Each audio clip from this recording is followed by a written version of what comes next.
welcome back to the latest episode of the Master of None podcast. I'm your host, as always, Stephen Murphy, joined by a special guest tonight. We have Jeff Neville of the Loosehead podcast. Jeff, thank you very much for joining us. How are you? Oh, great. Yeah, thanks for having me on. It's nice to be on the other side and get to spoof for a while. So it is. delighted. It is. It's nice to be the guest the odd time. You can rant on, and no one really has. You don't have to steer it any which way. Or rein people in. But obviously, I got Jeff on. It's been a long time coming. I kind of wanted to have you on for a while, and with Irish Rugby in the state that it's in, it's very much a hot topic, and I thought it'd be a fantastic time to get you on. And obviously, we might touch on a bit of club. The provinces towards the end, but Ireland Rugby, Jeff, it's in a weird state at the moment. It's either you believe one thing or you seem to believe the other, and that seems to be the way it is with Irish Rugby at the moment. But after the France game, some positivity, some negativity. Where did you kind of fall on the spectrum? It's funny because watching it for the first 25 minutes, I thought to myself, and this is just the France game, first 25 minutes, I thought to myself, geez, we're all over them. First 27 minutes, geez, we're all over them. 30 minutes gone, we're 7-3 down. And I was like, where did that come out of? So that kind of rocked me back on my heels a little bit. No 22 platforms after the 24th minute was a pretty damning stat, I suppose. And I know we scored. Kelleher scored. I know Kelleher scored later on, but sure, that wasn't really controlled in the 22. It was actually off it was the only poor line-out we had in the game that we actually scored off, which is ironic. But one of the lads actually asked me the last day, he said, what do you think of the team at the moment? And I says, to be honest with you, like our attack, our scrum, our line-out, like it has me all over the place. Like our line-out's doing so well. Scrum is spot on the money. Like, and I suppose a lot of fans were probably happy with the referees there in the France game because scrums fell and they were just use it, which was interesting. There wasn't a scrum penalty from Ireland in the last two games. So when you're kind of looking at it from that angle, you're thinking spot on. Do you know what I mean? And like you look at the likes of like Andrew Porter, for me, has been incredible for since Furlong got injured. Like he's just been incredible. But then you kind of look at the attack, and on the one hand, I felt our box kick in the last two games, Wales and France, and I'll get crucified for this, but I can back it up, so it's fine. I felt our box kicking has been unbelievable, and on the whole, very, very positive. And if you look at it as the initial kick and did we retrieve it initially straight away? Yeah, it doesn't look that positive. But if you look at it over 4 or 5 phases, we either get the ball back in a good position or we eventually force a turnover. So I felt the box kicking was excellent, but then maybe the kicking from hand, especially off first phase ball. And, we've all seen that still in the France game. We turn over a ball in the first minute or so off a line out.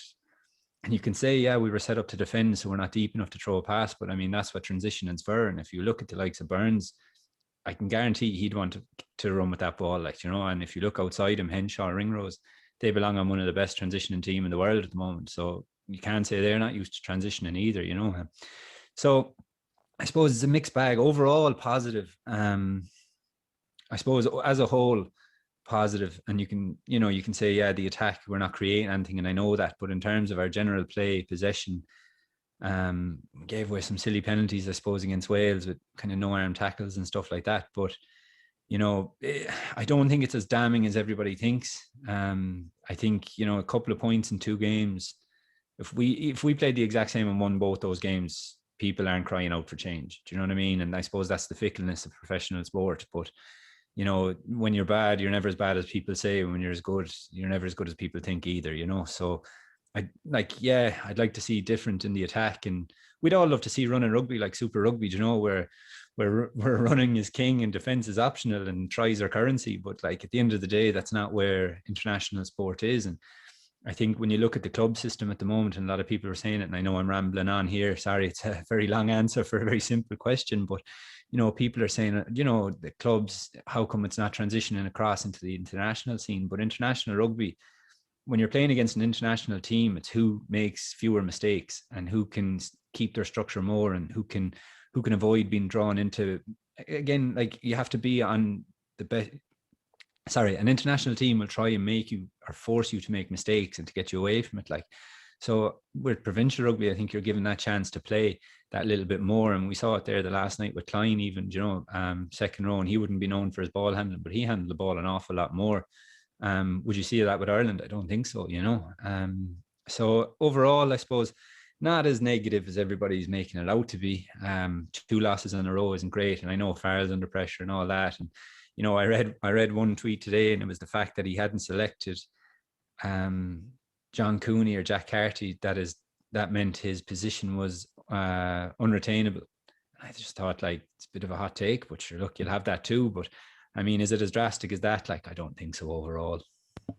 No, I think I agree in the sense you made a good point. It's never as bad as it seems. It's never as good as it seems. I think that's very applicable to the Irish team at the moment. To touch on your kicking point, I totally agree. I think the kicks, you know, in a vacuum, the kicks were exactly what you wanted them to be. They were, you know, good tactical wise. They were very contestable. You know, Gibson Park did a good job in that sense. What I didn't like was towards the end of the game when it was clear it wasn't working. We didn't seem to have a different plan to change it up, to throw something different at France. And I think a lot of international teams fall victim to that. We saw with England against Scotland again, you know, the last 5 minutes, they were still kicking the ball away. And look, you know more about the tactic side of things to me. I just know that watching it, it's very frustrating as a fan because you're like, let's just try, you know, we have really good players. There's no doubt about that. So, you know, why can't we create something ourselves? And that can be frustrating. You know, is that fair to say?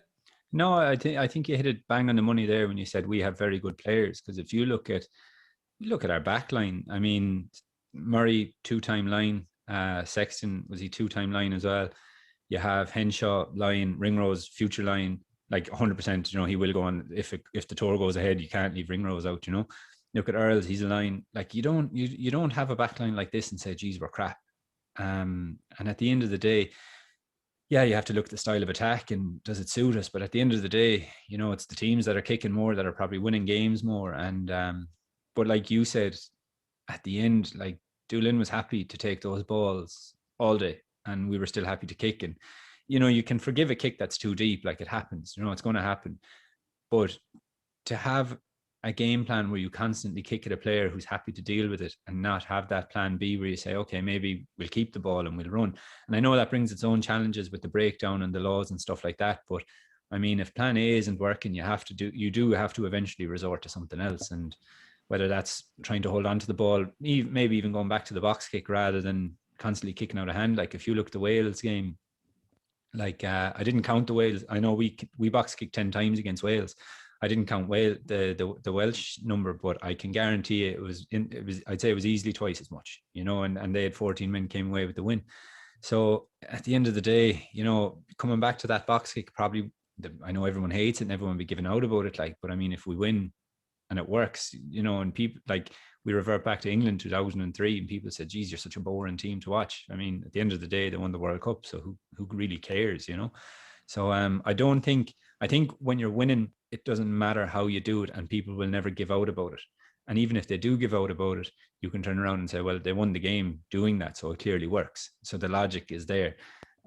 So I really do think, though, against Wales and France, we win those games in the exact same scenario or playing the exact same style. We win those games. People aren't giving out. Maybe they'll probably give out about the lack of chase from the kick in hand or probably kicking too much to Doolin still or whatever it is. But like, you know, it as I said before, it's just such a fickle place that everyone, and especially today, like everyone has an opinion, and that opinion can get out through social media, and that it's a great thing. Like, I mean, you and I wouldn't be doing this if it wasn't for social media. It's a great tool to have, but you know, sometimes I think people can use it as almost like a pathway to vent, and well, that's fine at times. I think sometimes it can go overboard in what they're saying. Yeah, I agree. Why is it do you think people hate box kicks so much? Like, why, as a coaching, you know, someone who's into the coaching side of things, why is it that people just it seems to be quite like 95% of people seem to dislike either kicking or box kicking? Well, I mean, I'll ask you now, you're sitting down to watch a game. Do you want to watch running rugby or your team kick the ball away? Oh, I love a box kick, me. Yeah. You know, no, when I was playing out in the garden as a youngster, I was always box kicking. Oh, I know that. I know, but like you do want to see running rugby. Like I want to see running rugby, and we tune into Super Rugby all the time, and we see nothing but running rugby, and we think to ourselves, geez, this is a different sport.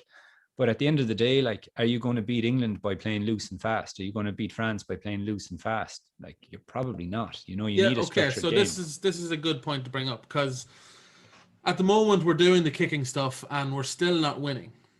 So, are we better off trying something different? We still might lose, but we still might win.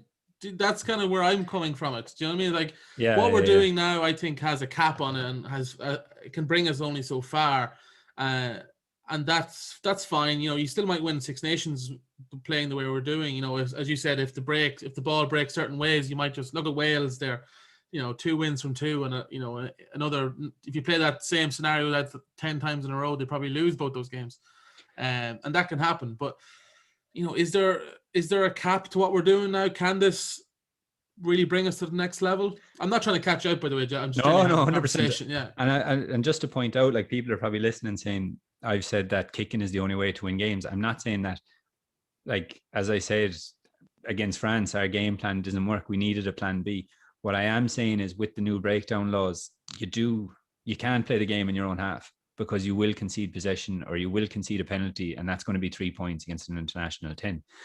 What I'm saying is, what I'd love to see running rugby at international level, at the moment, with the breakdown laws and everything like that, and the fact that an international team will force you into making mistakes, simple as, and it's constant pressure from their defense. Like, if you look at was it the French defense there the last day? Like, they always had 14 men on their feet, if not 15, like the tackler just getting up straight away.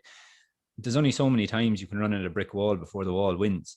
And at the end of the day, like, if you're not making ground, like, to score tries, you need to be making ground. Like, we weren't really creating line breaks either, and our carriers weren't exactly breaking that internal D either. So, I mean, if that's not working, like, the kick, always, like, I know the kick was the first option off a couple of phases, and that annoyed me too. But I mean, if you go 6 phases and you haven't made any ground, what's next? Like, do you know what I mean? Like, and that, like, people gave out then as well about that Billy Burns kick that he should have like, just to touch on that Billy Burns kick, that he should have aimed closer back.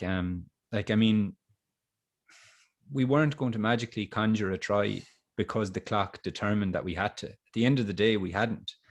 We hadn't looked like doing it either. So, I mean, for people to say, oh, he should have kicked just to the 22 and play there. I mean, we did play there and nothing happened. So at the end of the day, I mean, we had to use the kick that was in our arsenal in order to gain the ground. And look, it didn't work, obviously, and that's fine. And he copped a ridiculous amount of slack that he shouldn't have copped for it. But that's beside the point. But when your carries aren't working in midfield, and when, you can't give away possession in your own half or concede penalties against kickers like Halfpenny, who was kicking for Wales, or against Jalibert, who's kicking for France, like, at the end of the day, you have to play at the other side of the pitch. And if you revert back to South Africa versus Wales in the World Cup semi-final, I believe it was, that was single-handedly the dullest game you'll ever watch, because all it is kicking, like 100%. And if you watch Chasing the Sun, Razzie's even saying it before the game. He's like, you will be tempted to run the ball back. Don't. Just kick it back. Trust the D.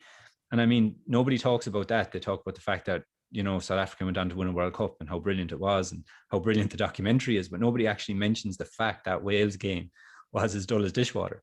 So, like I said, if you're winning and it's working, like, nobody's going to talk about it. And even if they do, you turn around, you say, we won the game, end of. Like you said, why not try something else? Like, at the same time, I think, didn't Mike Cat say something today, like, people are inclined to gripe or have a right to gripe or something like that if we're not scoring tries.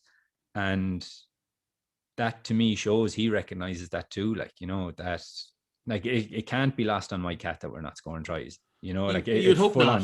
You'd hope, yeah. But it can't be, like, if he's an international coach, he's at that level for a reason, and people will listen to that now and go, oh, he's useless, he's shite. But, like, he still is there for a reason.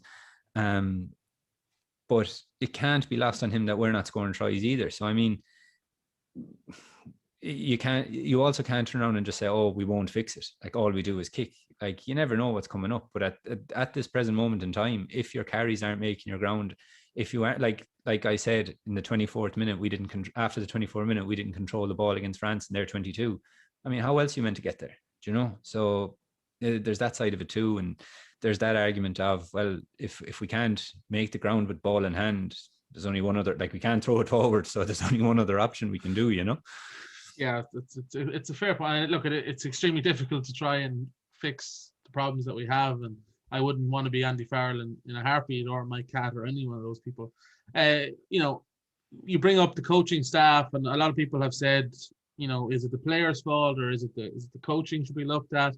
Where do you kind of lay the most of the questions to be asked? Let's just say, not, I won't say blame, but you know, the players looked a little bit rudderless in that France game, especially that second half when the chips were down. We didn't really look like we knew what to do. Would you lay that on the players, or would you say that's coaching?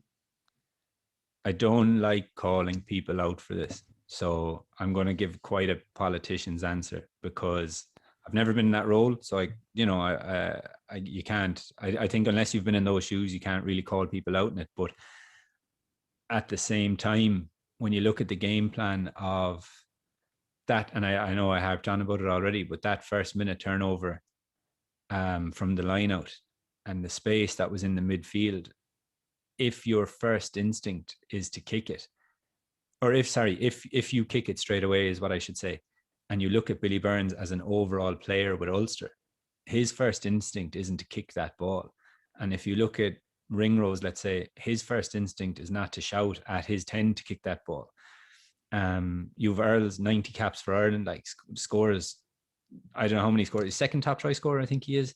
You know, he doesn't get that from telling his 10 to kick the ball or screaming at his 10 to kick the ball, you know. And I think if you flip that around, and France had stolen that line out in the exact same position, and we were defending like they were, it's 7-0, you know, or certainly 5-0, or certainly a line break of some sort, you know. So I suppose what I'm trying to say is Billy Burns there has been told kick it into their half and play in their half.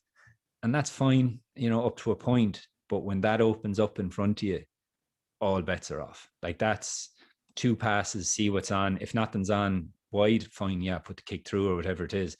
But like, you have to look up, you know, touchline, post, touchline, see what's on in front of you and go for it. And like, at the end of the day, you know, you're a big fan of Andy Friend, like me too. And I think everyone in the world who watches sport is a fan of Pat Lam.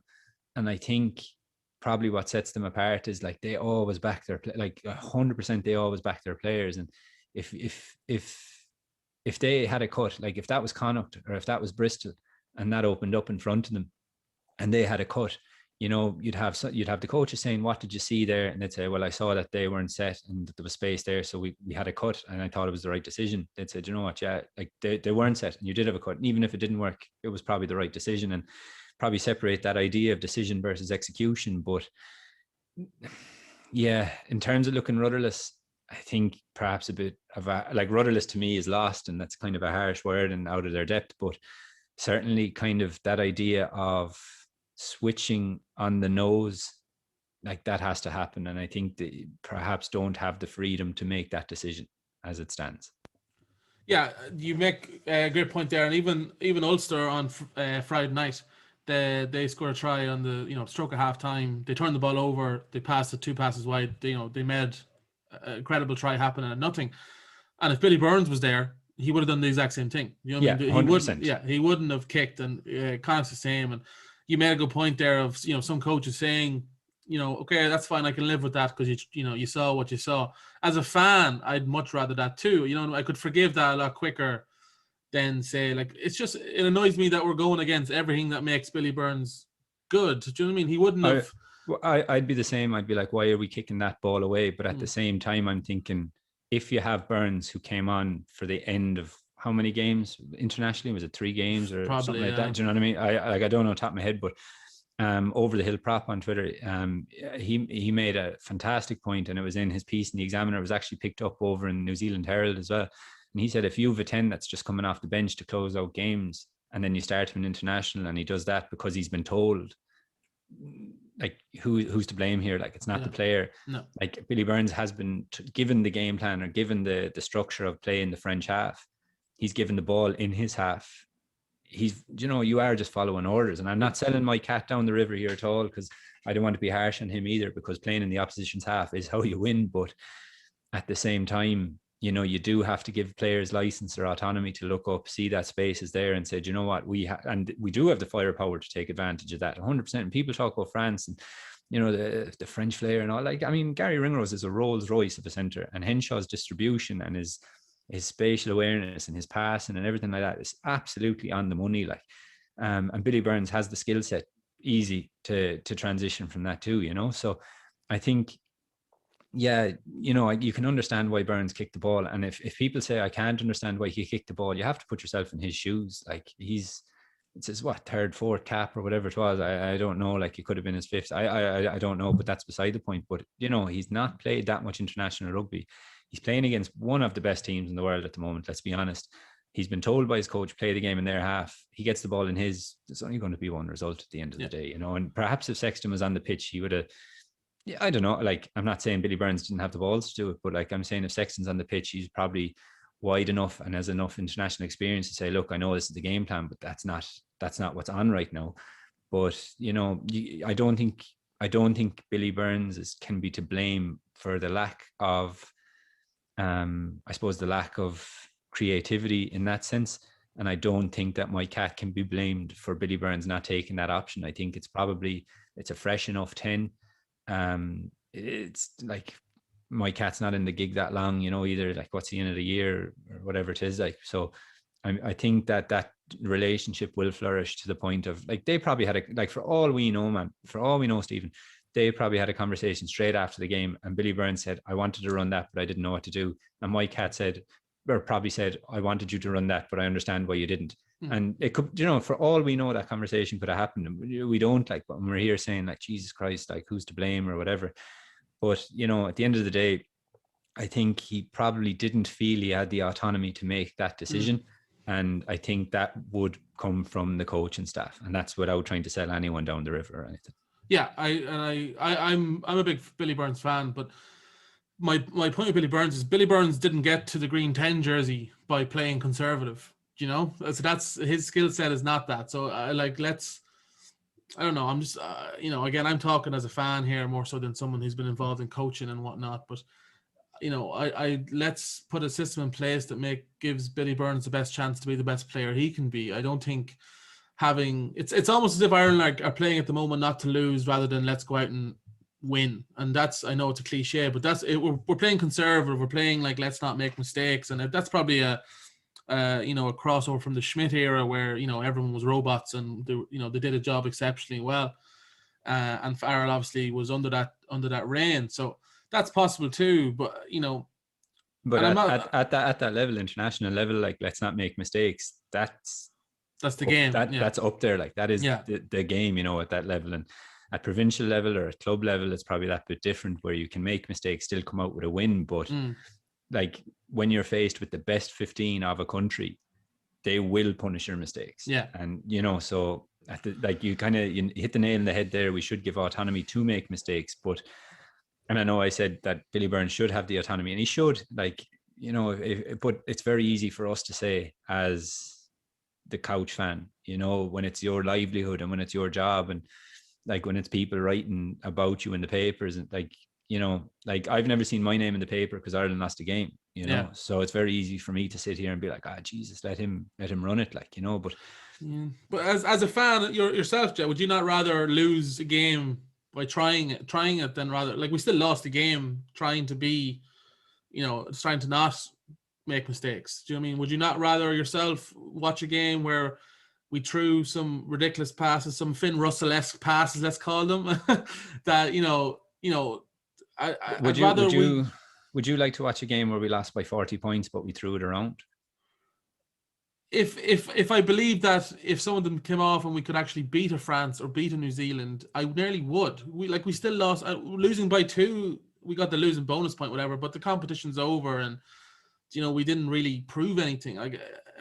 Even if we lost, it got to a stage where we played expansive, and on the right day you could beat a New Zealand, or on the right day you could really scare the top teams. At the moment, I don't think we could, doing what we're doing. Does that make sense? It does, but as you said there, on the right day, we could beat a France. I mean, that means you're heading into a competition hoping things go right. Well, at the moment, that's what we've always done, isn't it? Like, at the moment, say we continue to a World Cup as we're going, we're still going to probably fall the same hurdle. or unless I'm missing something amazingly obvious that's going to turn it around, which it could, but yeah, I don't know there either. Yeah, exactly. But I'm saying if we changed it up and we went into a quarterfinal and I had the mindset of, you know what, if the lads click today, we could beat this team, or we could beat a New Zealand or an Argentina. Because at the moment, the way we go into World Cups, we go into that quarterfinal and we're up against a really top team, and I just don't believe that we can beat those teams because we are so rigid in what we do, and we're so, it makes sense that they are so informed on what they have to do. But I will revert back to that South Africa versus Wales game. Like you said, there we're rigid and don't want to make mistakes. That's exactly what that semi-final was, and it was a who blinks first in a mistake set, and again, nobody mentions that. It's South Africa won the World Cup. But that South Africa team was such an anomaly in the sense that they had such an incredible pack and a monstrous pack, and such, they had the exact team to play that way and win a World Cup. We can't play that way and win a World Cup. We don't have an Orgy Snyman. We don't have, these monsters and men in a pack that we can do that. Do you think we can play that way and win a World Cup?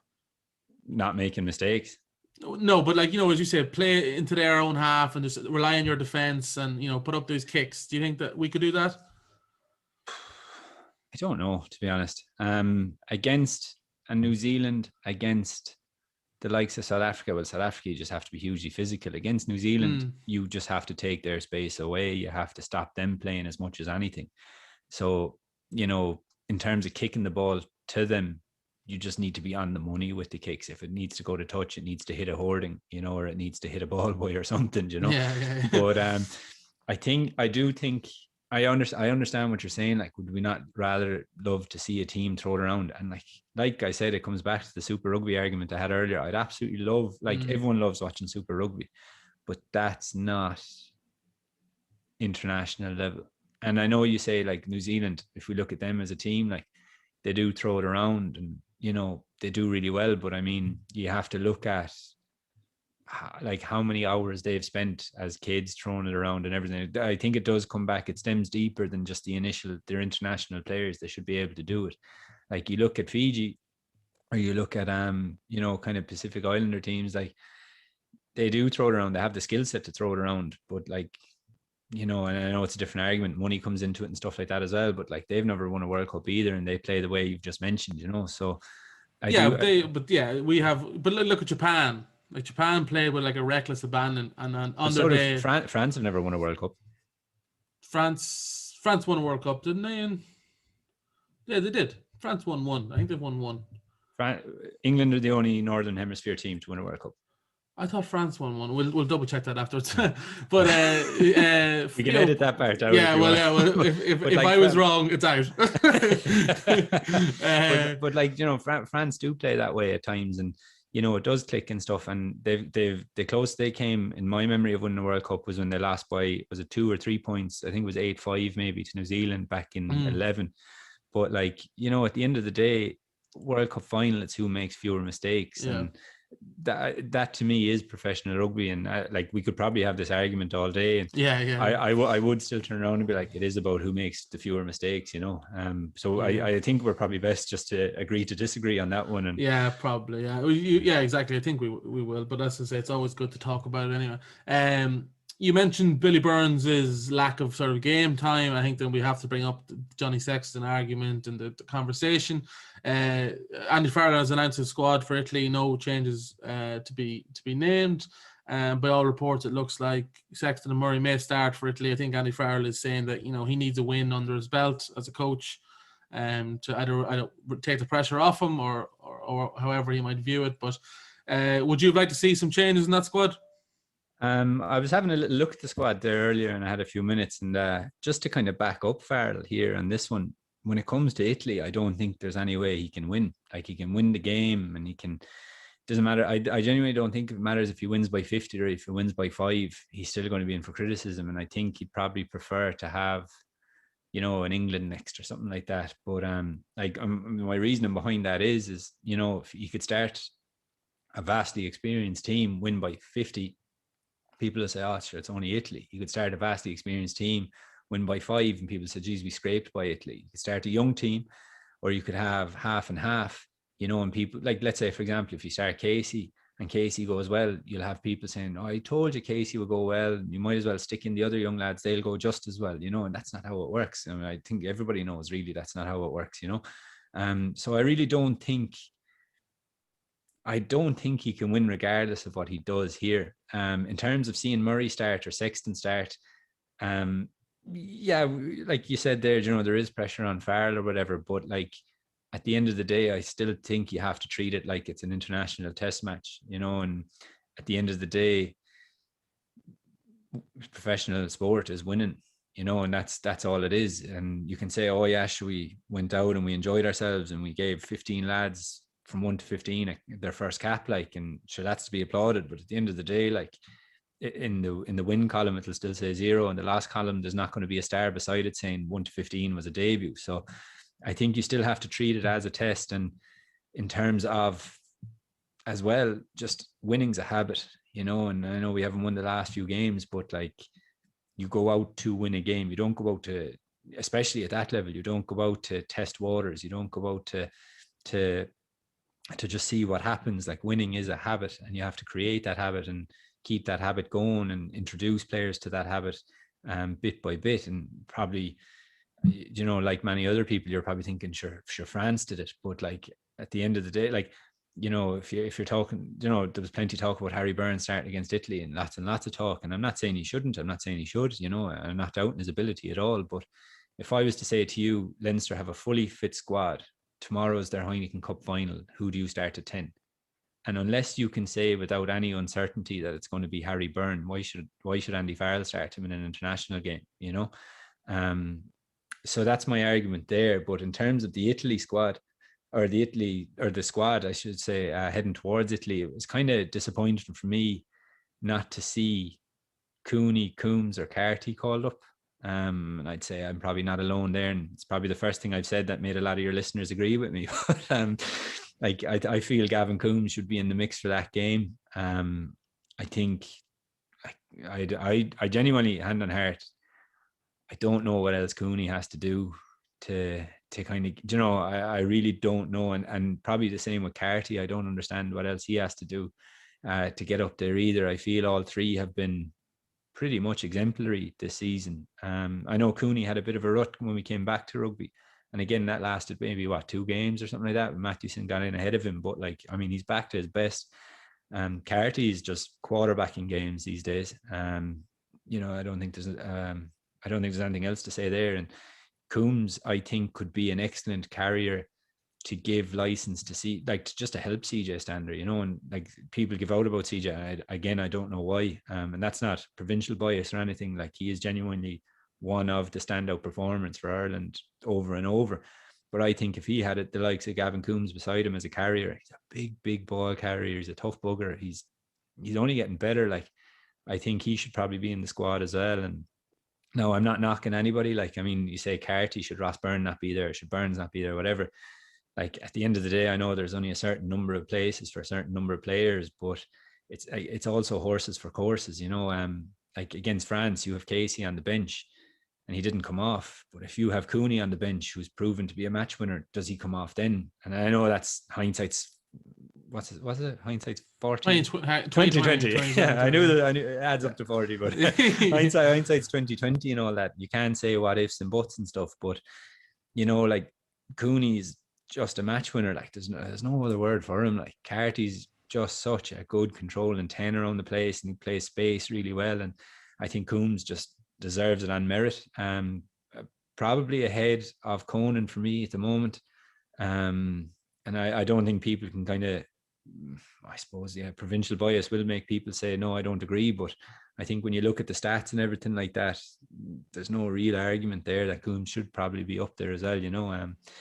So yeah, that's it for me in terms of the squad. They'd be my only 3 that I'd like to see in. But at the same time, you know, you can't turn around and say, well, Casey's not been playing well, so you can't turn around and be like, oh, well, Ruddock shouldn't be there. Like, Ruddock's three months in a row Leinster Player of the Month, you know. So, you know, you totally understand why they're there, you know. So, but I'd probably like to see them in that squad. Yeah, to touch on the Harry Byrne point, I actually feel bad for Harry Byrne at this stage. Like the kid just wants to play a bit of rugby for Leinster. And the attention, yeah. Like, and I have to say, Brian O'Driscoll. Like, does Brian O'Driscoll realise that most people in Ireland kind of idolise every word he says? Like, he's tweeting out like after the Billy Burns mistake to like speed dial Harry Byrne, and like he probably thinks it's a joke, but that gets picked up by newspapers, that gets picked up by radio stations, and like Harry Byrne knows this and probably hears it, and like the poor lad went out to play there on Saturday night, and he probably thought it was a World Cup final. The pressure on him that like everyone was watching him, and he just wants to, like, the kid. He is a kid, like let him play and work his way up, and obviously has plenty of talent because everyone keeps talking about him. But you make a good point. Like, if Leinster play Saracens tomorrow in a cup final again, he's not playing, and he's probably not even ahead of Ross Byrne on the bench. So give the lad time, and the Craig Casey thing as well, and I wasn't a huge fan of him being included just because I wanted Cooney and I knew Murray was going to be there. And it sort of was the same argument. Like, if Munster play a big game tomorrow, Murray's going to start, right? Like, as a Munster fan, Murray's probably going to start. Or is Casey, do you think, moved up yet?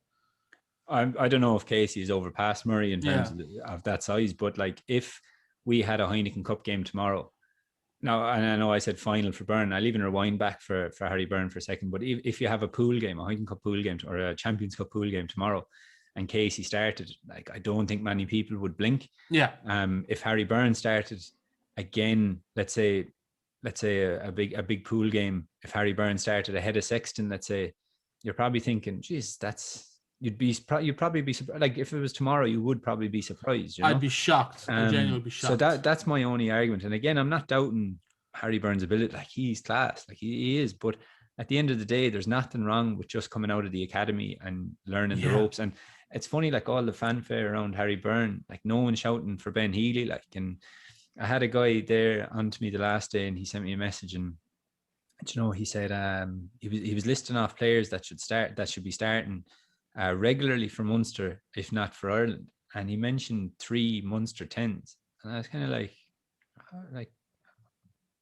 where do they go? Like, for the people who are listening, I paused because I threw my hands up in the air saying, what do you do? It's going on YouTube. It's going on YouTube. The YouTubers will see it. But he's like, get Healy starting, get Flannery starting, and get Crowley starting, and you're like, how many competitions do you think these people are playing? Like, so there's that side of it too. But there's nothing wrong with being a young player coming out of the academy, starting to shine for your province. You don't have to be fat. And like, I'm a big fan, if you're good enough, you're old enough, but like, you don't have to be fast tracked from the academy into the international scene.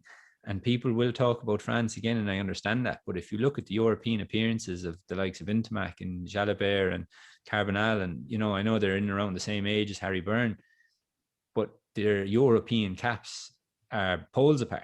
I think Intimac is it 18 European caps or something like that. Ben Healy only has 2. Harry Byrne has 1. But people are saying, oh, they're the same age. Why is he playing for France? Why is he not playing for Ireland? I mean, it's apples and oranges. It's 2 different arguments in my eyes. And, that's perhaps just me. But yeah, well, you have to look as well. We have 4 teams in Ireland. France have top 14, and you have your D2 and all that. I do think there is a difference in mindset between the 2 countries. Like, I do think France would say, for example, in Munster there, I've sort of been saying on Twitter, well, and even to my own mates, if I was Munster, I'd nearly start Ben Healy over JJ at the moment, just because, and again, this is sort of my mindset with Ireland, I'd love to know by the time Carbery comes back what I have with Ben Healy. Like, is he going to be, amazing? I feel like with JJ, again, you sort of know what you're getting, and he's fine, he's a good player, but is he good enough to take it to the next level? Probably not. Whereas Ben Healy, he might be. You don't know yet. Let's play him. Let's see what he can do. Give him the keys. And then when Carbery comes back, obviously it's probably going to be, well, we all hope Carbery's going to come back as healthy as can be. But Healy, again, like, if Healy was in France, would he be getting kind of more game time? Same with these Crowleys and stuff. Again, it's sort of hard to compare because of the more options at teams. And I get that too. But I think Ireland do have a mentality of, you got to really earn your spot. And that's fine. I get that. But sometimes it might be holding us back. Sorry, to go back to the Casey point. No, but just on your point as well, in terms of France, like, it's a good point. I think that was kind of passed over, but you mentioned how many teams they have playing professionally as well and stuff like that. But I think if you look at where France were when the likes of Intermac and these lads started breaking through, like you rewind 3 years ago and France were not in a good place. You know, you rewind 3 years ago, Ireland were in a very good place.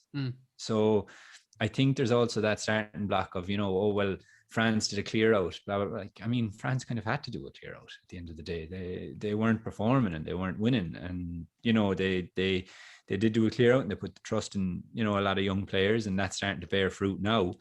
But I mean, at the end of the day, like when these guys were still breaking through, I mean, it was 4 for 4 for the provinces at the weekend, you know.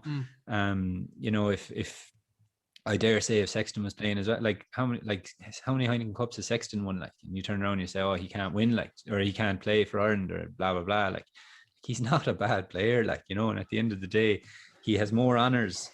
I think, is it just Rob Kearney maybe who might have more honors than him? Like, but like you can't turn around and be like, leave him out, he's gone, because, well, A, he's not. B, you say, oh, we have to look to the future. I understand that too, but like, as we discussed already, you still have to win games in professional rugby. And if he's the man to do it, then he's the man to do it for you, you know. And I can guarantee, like, and I ask you now, Stephen, in all honesty, like, if you're sitting there tomorrow and, like, you know, you have an international game coming up, your first thought is, I need to win this game. Like, you know, it's not, oh, I need to blood a 10. This is professional sport. Like, this is my livelihood at the end of the day. It is, but I don't think on the Sexton thing, I don't necessarily want to get too much into Sexton thing, because could end up in a row probably. Yeah. But I don't think we're not, you know, we haven't been winning with him, in the sense that, like, last year we had a, you know, fairly average Six Nations. This year has been sort of the same. Like, I don't think he is clear. I feel like the gap between him and the rest of the tens in Ireland has been exaggerated, in my opinion. Look, he might win a few games, but at the same time, and I said this before, like, the system and the team, like, Sexton dominated the last 11 years of Irish rugby, and wholeheartedly should have. He was our best player by a mile in that gap. We were successful under him. The team was built around him, and the system was built around for him to succeed. And that was a smart decision. We were very successful. We won several games, Six Nations, all, you know, did pretty much as well as we could have in that reign. I just think that era is over. I just think that, like, the man, and it's nothing against him personally. Like, there's nothing ever personal when I sometimes criticize players. You know, he can't get a good run of games going, because he's constantly getting injured, and that's not good for him. You know, you can't just turn a switch on and be in form. It just doesn't happen, especially at international level. And that's why I would think that people who are saying, like, you know, Sexton's still our best 10 by a mile, I just don't agree with it. And that's just my own personal opinion. I'm not saying it's right or it's wrong, but I just don't think we are benefiting as a team by starting him as much as we are anymore. I just genuinely don't think we are, personally. But I could be wrong, and that's the fun of all. That's the fun of debate. We could both be. Exactly. Yeah. Were you annoyed to see Casey not come on against France? Yeah, to be honest, and the reason behind it is I felt we needed a spark, and that's what he is. And I like Gibson Park. I like what he does around the ruck, and he takes those couple of steps before he passes, and he keeps your A and B honest and stuff like that. But, like, at the end of the day, I mean, Casey's on the bench for a reason, and it's because of the way he plays, and he's there for a reason, and it's because of the way he played. And it's probably what we alluded to about Burns, you know, he's there because of the way he plays for Ulster, and Casey's there because of what he does and the spark he offers. And, like, I know it's apples and oranges, but if you look at Edinburgh there at the weekend, you know, Casey was playing, and he just looked for opportunities all the time, and he scored one himself. You know, he's in the ear of the ref to get a turnover on our 5 meter, like, it's an Edinburgh scrum, and he gets the turnover, nobody else, like, you know. So, like, there's things like that, but it's also the fact that he runs off shoulders really well, a bit like Cooney did the weekend. And I know Cooney was different. He kind of ran as the crow flies and, you know, got to where the support would be. But, like, Casey's really good at running gaps, you know, offloads, looking for it. But he's just a spark player. And, you know, to see him just sit in the bench when we needed a spark was almost a bit like, okay, like, I think we box kicked, and I know I love box kicking, but, like, we box kicked in the 76th minute. when we're losing. And again, I know it's field position, but at that stage we needed a try, like, you know, and you're not going to get, you know, it's not worked so far. Get the spark on. Let's see what he can create. And, you know, it probably, and I know I'm being a hypocrite to myself now when we had that talk about throwing the ball around and maybe get a win versus playing a structured game and, like, you know, being afraid to lose, like, but I was disappointed that he didn't get a chance to show. I suppose I was disappointed for him that he didn't get a chance to show what he can offer more than anything, you know, because I do think he's class. I think he offers probably something that not an awful lot of nines offer at the moment. And I think if you give him license to go out and just do what he does and just say, like, look, you're able to create these situations and you're able to create this spark and you're able to, like, I mean, just to bully players into playing with you and lifting them with you, then I think he would have made a difference. But again, maybe he wouldn't have. It's one of those, I suppose it's one of those answers we'll never ever know the answer to. But I was disappointed for him and his family, you know. I felt he could have offered something. But again, you know, we've all been in games where not everybody gets used off the bench, you know. So it's just one of those things, I suppose. And again, it comes back to the pressures of international rugby. If you think your 9 is going to win it for you, you're not going to change it, you know. Or if you think your 9 isn't the right man in the job for that moment in time, I mean, at the end of the day, you can only back your own decision. And if you're wrong, you're wrong. And I suppose, you know, that's part of the job, you know. Yeah, I think the annoying thing for me was, you know, as it's pretty clear in my mindset, what we were doing wasn't working. So I was like, let's get him on and let's see, you know, that was kind of my mindset. And it brought back, you know, there was already a lot of speculation when he got picked, as a lot of people weren't sure that he should be picked. And if Farrell obviously seen something in him, you know, you picked him, let's play him. That was sort of the thing that I was thinking. You know, you think he's good enough, clearly. I think most people do. Let's get him on and see what he can do. There's no point in having him in the squad if you don't, like, people are going to pick up injuries all the time. It's rugby, it's going to happen. And, you know, that surely didn't escape his Farrell's thoughts. So it was frustrating in that sense, you know, like, get the lad on, let's see what he can do. He's clearly good enough, so let's play him. That was sort of frustrating for me. But I think, the Irish going forward, we've spoken enough about Ireland rugby. Munster in a pretty good spot, I would say. Jeff, what do you think? Hard to argue, isn't it? No, yeah, I think we're like, I say we there now, that's the provincial bias coming through. Yeah, like, you were caught. Yeah, rotten, but you can just edit that out. But I think, no, I'm second. I think Munster are in a fantastic place at the moment. They've a nice mix of youngsters coming through, and, you know, there was papers, Harkin and Herald and Leinster when they had youngsters coming through, and maybe we don't have the same amount by any means. But I mean, you can't, that's a whole different kind of worms, you know, that's the school system and that's everything, you know, that's a whole different conversation. But, like, we've so many youngsters coming through at the moment, you know, that are starting to shine, like the likes of Coombs, Healy, Casey, like Jack O'Sullivan came off the bench there against Edinburgh, had a great, you know, cameo. You've Thomas Ahern coming through, and, like, you know, he's going to learn so much from the likes of Snyman that it's going to be phenomenal. Like, he was phenomenal for his age grade at 20s and stuff like that. He's already done well for Munster too. You've Josh Wycherley, who, let's face it, like, he got hammered once against Slimani, but then destroyed him for the rest of the game. You know, he's a great prospect. Even if you look at Jack O'Donoghue, he's only 26, you know, at the end of the day as well. He still is youngish, like, you know.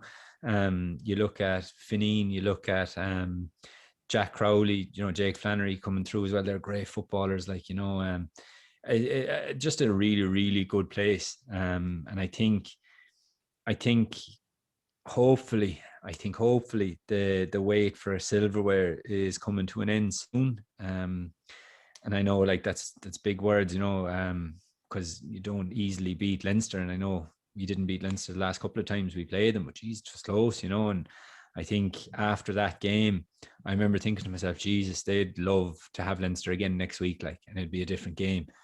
So I think hopefully that the wait for silverware is over, and that young players like Healy played an awful lot of games this season. Coombs has scored an awful lot of tries this season, and Casey's got an awful lot of minutes as well, you know. So to see these guys kind of playing a central role in the domestic league is unbelievable. No more so than, you know, Leinster and Connacht and stuff like that, like, but and Ulster as well. But, you know, to be able to finish a game like with a young 9, young 10, young back rows, like it's great to see, you know, and I think we were lacking that for a couple of years. And I think once the international season's over, or finishes up, I should say, and you have the likes of CJ coming back, you know, Murray coming back to add that bit of guidance as well. And, you know, I think it's just looking in a really good place, to be honest with you. And how excited are you for the return of Joey Carberry? Because by all accounts, it's going well. He's returned to some training there, and by all accounts, his injury has healed, and he's in a good spot.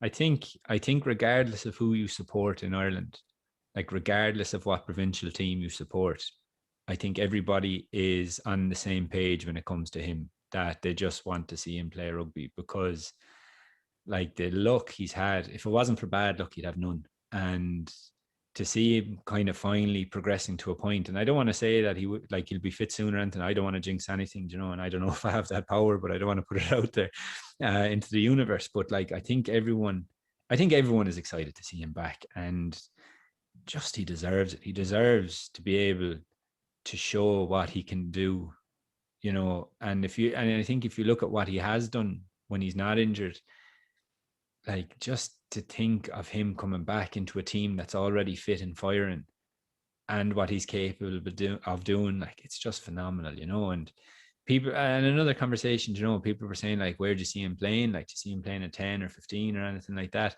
Like, I mean, you want your best 15 on the pitch at the end of the day, and if you have to move him to 15 to keep, I don't know, Healy on the pitch or something like that, you know, or whatever, like that's not the end of the world either. He's played at 15, and he's just a super player to get onto the ball. And like, I really hope now everything keeps going the way it's going for him, and that he gets a chance to play soon, because like he is just phenomenal. And I think it's a credit to him as well. And it's probably the last thing I'll say, because I don't want to harp on too much, but like when people were talking about the Sexton successor, despite the fact that Carberry's been injured for so long, he's still been mentioned in those conversations. And I think that's a testament and a credit to what he's capable of, and his skill set and his application to his professionalism. So overall, yeah, I just can't wait to see him get back and get a bit of luck, you know. Yeah, I totally agree. Like, loved Carberry as a player, and was excited to see him go down to Munster, because it meant more game time for him, and that's only going to benefit Ireland then as a whole. So the injuries obviously were horrible, and the prospects of him coming back, hopefully to what he was, if not better, in a green jersey, is going to be great. It's going to be just a shame to see him kicking off first phase. Stop, we won't go back there. That was just wanted to get one joke in there, one little jab in there before. But no, look, we'll leave it on that. As I say, it's always good to have this is what debates should be, not tweeting back and forth at people and knowing each other. It's always good to talk to someone who is as enlightened as yourself, and someone who thinks differently, because I think we do disagree in a lot of things, but at the same time, we just want Ireland to win games and do well, and that's all that matters. So, Jeff, I really do appreciate it. Jeff, you're doing loads of stuff for the Loose Head podcast. You're on Rugby Pass. You're going from strength to strength on that side. So, congrats to that. Is there anything you want to plug it and coming out soon? I know you have John Klein come out today, didn't it? Yeah. So the episode with John Klein came out this morning. Next week it'll be BJ Botha.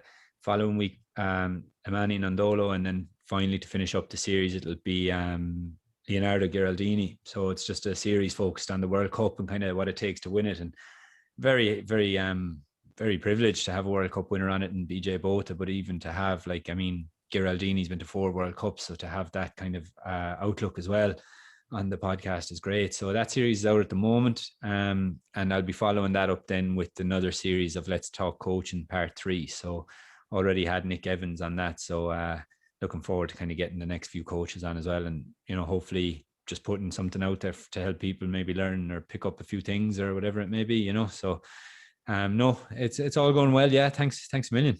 Yeah, thanks, Jeff, that was great. Appreciate you coming on, and we'll do it again sometime soon. Spot on. Look forward to it. Cheers, Jeff.